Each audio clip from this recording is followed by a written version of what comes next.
नमस्कार मित्रों, आपका अपना एस्ट्रो मित्र, ज्योतिष मित्र अश्विनी कुमार अग्रवाल आज आपके सामने पुनः उपस्थित है अपने राहु केतु सीरीज का अगला वीडियो लेके।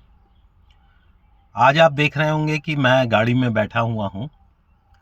एक चलयमान स्थिति है और इसमें आप लोगों के लिए राहु अष्टम भाव में मैं लेके आया हूँ।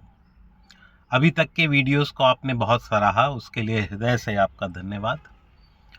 एक कोशिश है जिसमें मैं ये जानना चाह रहा था और साथ में बताना चाह रहा था कि राहु केतु को लेके जो हमारे अंदर भय का वातावरण पैदा कर दिया है, उससे हम कैसे दूर हों। इसलिए बहुत लॉजिकल वे में, लॉजिकल पद्धति में हम लोग राहु केतु के बारे में विवेचना कर रहे हैं। आज का हमारा विषय है कि राहु जब अष्टम भाव में होता है तो कैसे फल देता है। अभी तक आप लोगों ने समझ लिया होगा कि हमारी एक प्रणाली रही है, हमारा एक तरीका रहा है। हम पहले भाव को समझते हैं, फिर राहु के कारक तत्वों को समझते हैं, फिर ये देखते हैं कि राहु का सकारात्मक पक्ष होता है तो क्या होता है और नकारात्मक पक्ष होता है तो क्या होता है।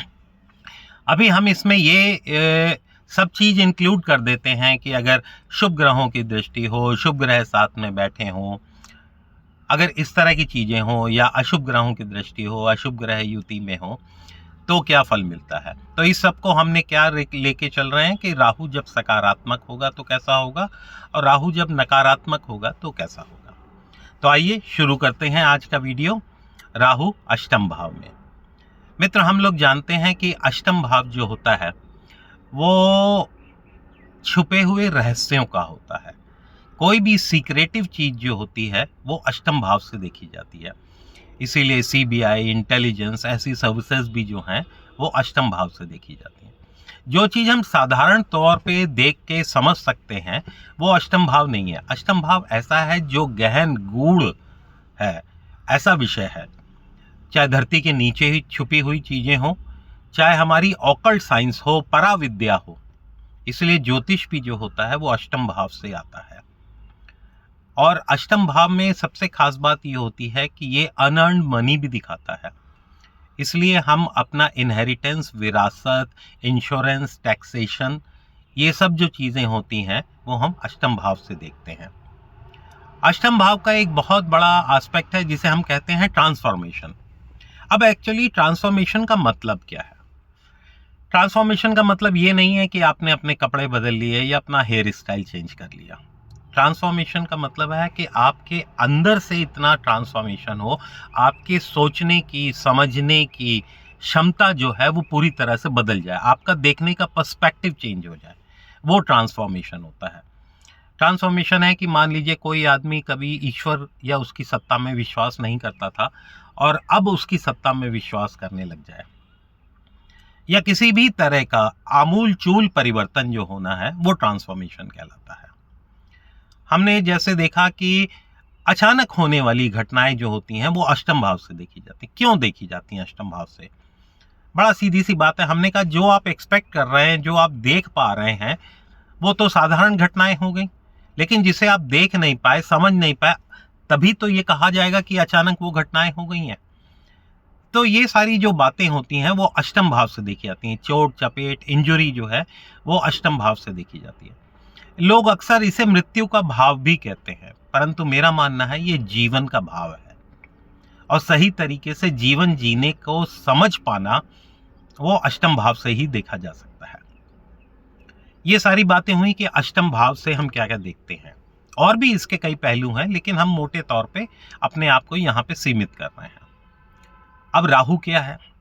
राहु आपका ऑब्सेशन है। एक बहुत तीव्रता से किसी चीज को समझना, छुपी हुई चीजों को समझना और एक रिसर्च में जाना जो है वो राहु आपको देता है। क्योंकि जैसा मैंने बताया अष्टम भाव जो है वो छिपी हुई बातों को जानना है, तो रिसर्च भी जो है वो अष्टम भाव से आती है। तो राहु इसके लिए आपको बहुत अच्छे से स्ट्रांगली तैयार करता है। राहु एक तरफ मेटेरियलिज्म भी है, लेकिन ये भी होता है कि राहु में कि जब आप बहुत गहरी विद्या में आप उतर जाते हैं तो राहु वहां आपका साथ देता है। राहु मैंने बताया सीक्रेटिव टेंडेंसीज भी आपको देता है। राहु ब्रेकिंग द बाउंड्रीज है। मतलब आप सामान्य तौर पे जो काम आप कर रहे हैं, जो चीज़ें आप देख पा रहे हैं, समाज जिन नियमों का साधारण रूप से पालन करता है, उसे तोड़ के आगे निकलना, वो राहु जो है आपको देता है। लेकिन राहु जो है नकारात्मक पक्ष में देखें तो इसमें मानसिक अस्थिरता भी जो है वो राहु देता है। अनावश्यक भय जो है वो भी राहु देता है। रिश्तों में अविश्वास की जो भावना है वो भी राहु देता है। लोगों से हमारे रिलेशनशिप में या हमारी जिंदगी में अचानक उतार चढ़ाव आने लग जाए तो वो भी राहु का ही पक्ष होता है। तो हमने राहु के अच्छे पक्षों को भी देखा, राहु के नकारात्मक पक्षों को भी देखा। अब हम देखते हैं कि ऐसे कौन से लोग हैं जिनके कुंडली में राहु जो था वो अष्टम भाव में था। तो आप देखेंगे, सबसे पहला नाम मैं बताना चाहूंगा सिगमंड फ्राइड का, दूसरा नाम बताना चाहूंगा टेस्ला का, तीसरा नाम मैं बताना चाहूंगा ओशो रजनीश का, चौथा नाम मैं बताना चाहूंगा सुभाष चंद्र बोस का। ये वो लोग हैं जिन्होंने जीवन मृत्यु के गहन भेदों को समझा, जाना और उनके ऊपर मंथन किया। अब अगर मैं सिगमंड फ्राइड की बात करें तो चाहे वो यौन भावनाओं को लेके हो, चाहे जीवन और मृत्यु के रहस्यों को समझना हो, ओशो की जो पूरी प्रणाली है, जो पूरा जीवन दर्शन जो ओशो ने दिया और जिन्होंने संभोग से समाधि तक की यात्रा जो है वो बताई, तो ऐसे लोग वो हो पाते हैं जो समाज के नियमों से, समाज के बंधनों से, समाज के साधारण वातावरण से हट के जो बात करते हैं वो राहु है आपका।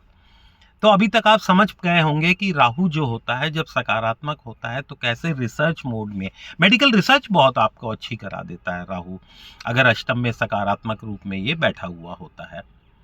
तो हम ये समझ पा रहे हैं कि राहु जो है अष्टम भाव में अच्छा या बुरा तब होता है कि राहु की अपनी स्थिति कैसी है। क्योंकि ज्योतिष में 3 चीजें होती हैं जो बहुत इंपॉर्टेंट होती हैं जब भी आप फलित करने जाते हैं। एक तो होता है कि भाव कैसा है, भाव पे शुभ दृष्टि है, भाव में अच्छे ग्रह बैठे हुए हैं, ये सारे जो हैं वो भाव को बल कितना मिला हुआ है वो सब देखा जाता है। दूसरा होता है कि उस भाव का जो कारक है, जो वो बताता है कि उस भाव से जुड़े हुए फल आपको कैसे मिलेंगे। It adds beauty, it adds they delicacies, वो जो होती हैं वो कारक उसका देता है। बाकी भावेश होता है जो मूल होता है, जो उस भाव के कारक तत्वों का जो फलित आपको फल देता है वो भावेश आपको देता है। तो भाव, भावेश और कारक 3 सबसे ज्यादा इंपॉर्टेंट फैक्ट होते हैं। अब यहाँ पे हमने देखा कि राहु जब यहाँ पे आके बैठ गया तो नेचुरली अदर फैक्टर्स तो काम करेंगे, लेकिन जो ग्रह जहाँ बैठता है वहाँ का फल जो है सबसे पहले उसका जिम्मेदारी बन जाती है उसका फल देने की। तो अब जब राहु यहाँ बैठा होगा तो अपने कारक तत्वों में छुपी हुई भावना, ऑब्सेशन, फियर, अनावश्यक भय, जैसे मैंने आपको बताया, breaking the boundaries, risk taking capacities जो हैं, ये सब राहु आपको देता है। और 8वां भाव भी इससे जुड़ा हुआ है। अगर आप कोई गहरी खोज करना चाहते हैं, रिसर्च वर्क में जाना चाहते हैं, तो बहुत डिसिप्लिन्ड होके आपको वो काम करना पड़ेगा, बहुत ज़्यादा डिवोशन आपको देना पड़ेगा, बहुत स्टडी आपको उसके लिए करनी पड़ेगी, तभी तो आप कर पाएंगे। अगर आप जस्ट हेवे वातावरण में या किसी तरीके से आप चाहें कि बस हो जाए, बैफ्लूक हो जाए, तो ऐसा नहीं होता है। तो आमतौर पे जब बहुत गहन रिसर्च करी जाती है तो वो राहु से उसकी की जाती है। राहु आपको अच्छी विरासत भी दिखा देता है, धन भी दिखा देता है। कारण क्या होता है कि अष्टम में जो ग्रह बैठा होता है वो द्वितीय भाव को, धन के भाव को, जो एक्युमुलेशन, धन का एक्युमुलेशन है वो आपको देता है, कुटुंब का भी होता है। तो राहु आपको विरासत भी जो है वो अच्छी चीज देता है। जो अष्टम भाव है और चौथा भाव है, चौथा भाव जो है वो राजगद्दी का है, वो मुकुट का भाव है, पॉलिटिक्स का भाव है। तो चौथे से 5वां जो है वो अष्टम पड़ता है, तो उसका ज्ञान जो है चौथे का वो भी ये देता है। इसलिए आप लोगों ने देखा होगा कि जब चौथे और 8वें की दशा अंतरदशा आती है और अच्छे सकारात्मक रूप से चल रहा है तो वो आपको ज़िंदगी में बहुत ऊपर की तरफ ले जाता है। पॉलिटिकली, सोशली आपका स्टेटस जो है वो बहुत इम्प्रूव कर देता है। तो मित्रों, आज हमने जो राहु को, देखिए बोलने को इसमें बहुत डिटेल में जा सकते हैं, लेकिन वीडियो को थोड़ा सा एक मॉडरेटली संक्षेप में रखते हुए मैं ये बात कहना चाहूँगा कि राहु को अष्टम में लेके डरने की जरूरत नहीं है। राहु की जैसे मैं रेमेडीज अक्सर आपको बताता हूं कि राहु के सबसे पहले रेमेडी तो है कि आप अपने लाइफ से क्लटर दूर करें। दूसरा, बहुत डिसिप्लिन्ड हो जाए। तीसरा, लॉजिकल बेस्ड डिसीजन लें। चौथा क्या करें, गिव टाइम टू योरसेल्फ। आप ये देखें कि कोई डिसीजन आपने लेना है तो हेस्ट में ना लें, हड़बड़ी में ना लें, और आप क्या करें, सोच समझ के डिसीजन लें। इसीलिए राहु और मंगल का योग जो होता है वो हड़बड़ी में लिए गए डिसीजंस होते हैं। तो अब आजकल जैसे आप लोग सुन रहे होंगे कि विश्व में राहु और मंगल की युति है तो बहुत भयानक घटनाएं, दुर्घटनाएं ये सब हो रही हैं, क्योंकि मंगल है हेस्ट देता है, जल्दबाजी जो है वो मंगल देता है, एग्रेशन जो है वो मंगल देता है, और राहु आपको भ्रम देता है। तो दोनों शक्तियां मिलके अगर सही पहलू में नहीं बैठी हैं तो इस तरह का वातावरण वो पैदा करता है। तो इसलिए मैं कह रहा हूं कि आप हेस्ट से बचें, लॉजिकल डिसीजन लें, प्रॉस एंड कॉन्स उसके स्टडी करें, और आप सबसे बड़ी बात यह है कि जो डेटाबेस अगर आप डिसीजन लेंगे तो राहु आपका बहुत अच्छा फल करेगा। इसी के साथ आज की जो हमारी श्रृंखला है वो राहु अष्टम भाव में, यहाँ पे वीडियो समाप्त होता है। अगला वीडियो जो होगा, राहु जब नवम भाव में होता है तो क्या करता है। आप लोग जैसे जानते हैं मित्रों कि मैं आप लोगों की जो ज्योतिषीय समस्याएं जीवन की जो हैं उनका ज्योतिषीय समाधान जो देने के लिए अपना नंबर खुला रखता हूं। ये व्हाट्सअप नंबर भी है, मैं एक बार इसकी पुनरावृत्ति कर देता हूं, 9899361240। और मेरा यूट्यूब चैनल है एस्ट्रो ब्लूप्रिंट। आप लोगों को अगर पसंद आ रहा हो तो इसे प्लीज़ सब्सक्राइब करें और अपने विचार ज़रूर शेयर करें, क्योंकि उससे मुझे मदद मिलेगी ये जानने में कि मैं कहाँ गलत हूँ और कहाँ सही दिशा में जा रहा हूँ। इसी के साथ पुनः इतना सारा प्रेम प्यार देने के लिए बहुत बहुत धन्यवाद। आपका मित्र अश्विनी कुमार अग्रवाल।